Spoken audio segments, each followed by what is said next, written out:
here with Dorka Juhasz, which goes great with Whose House, as the fans are already chanting for you. With the 16th pick in the 2023 WNBA draft, the Minnesota Lynx select Dorka Juhasz, University of Connecticut. But the Minnesota Lynx 16th overall pick, you started out your first 3 years of your career at Ohio State, and then you transferred to UConn to kind of expand your game and get ready for the pros. Did you feel like that worked out in your favor?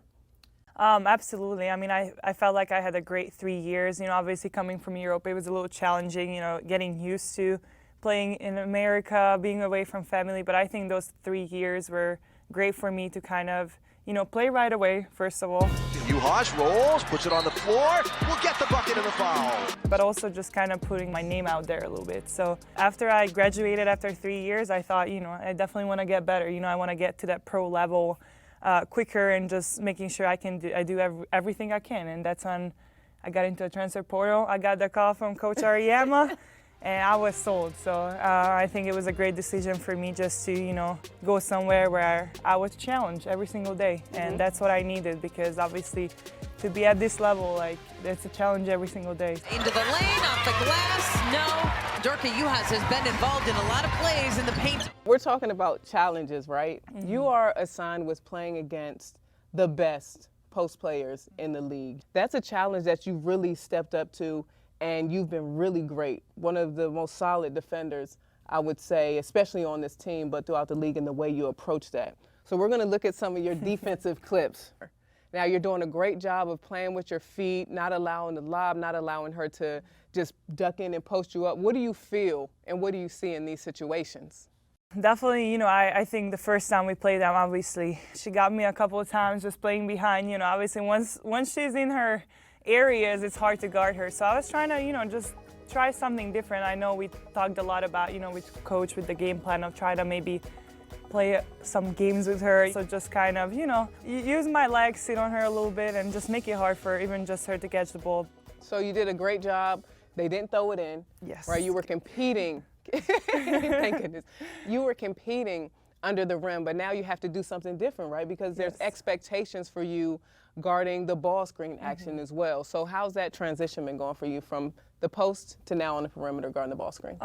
I would say it's definitely challenging, kind of, just being, pushing around and then running up to the screen, making sure kind of finding that perfect, distance from, not being too far off of her, but also being able to guard. So in this place, I was able to kind of just find that perfect way of not go too close to her, but also not leaving my player there. So I was able to help a little bit, but it's been challenging. There's a lot of quick guards in the league that you have to guard. So I think that's going to be a process for me, just keep learning on it. But I did a pretty good job there. Then there's another clip. You're playing against the same person in BG, but your footwork is different. You talk about keeping her guessing, right? You change your footwork a little bit. What do you think when you're coming down now? You give the button, then you get in front. Yes, I was trying to, make sure that obviously not staying too much on the high side in case they're going to lob it to her. But also once they went up to the top, I was like, okay, I need to get out of the kind of like the fronting because it's going to be a quick pass over the head, and she's going to go lay up. So I was trying to, kind of front her, go around, just keep her guessing a little bit, and then obviously make sure that I box out because she gets that ball. We're in trouble, so. Yeah, you do a great job. You get the rebound, but that doesn't stop for you. Right, you're big in this league that is really fast with the ball in their hands. I always say this, you're faster with the ball than without it. But you do a great job. You do everything you need to do defensively, and then you get it, you play in transition, and then you're able to find Fee. By pushing the ball in transition, you're able to get her an easy shot, an easy look.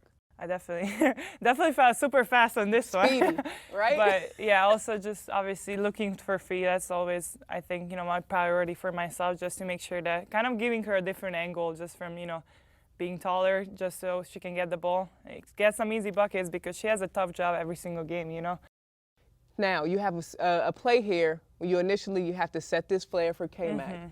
All right, K-Mac's one of the better shooters, so there has to be some understanding of what might happen after you set this screen. What are you thinking going into this play and after this initial action happens? Definitely, whenever I'm playing with Mac, I always kind of think of how are they going to guard her. A lot of times with K-Mac, they're either going to go over and they're gonna have to help. If the post is not stepping up, she's gonna shoot that. You know, she doesn't need a lot of time to take that shot. So I think I'm always looking kind of how she's being defended. So in this case, obviously, I heard the switch, so I was like, okay, it's my, you know, I heard K-Mac telling me, I was like, Dorka, go! So I was just kind of like focusing on, okay, just get out of as quick as possible. I know obviously K-Mac is gonna find me with that pass, and here obviously another example of just me being patient and not kind of go right away, because obviously she could have easily blocked that shot. So just making sure, you know, give it a little fake and finish it easily.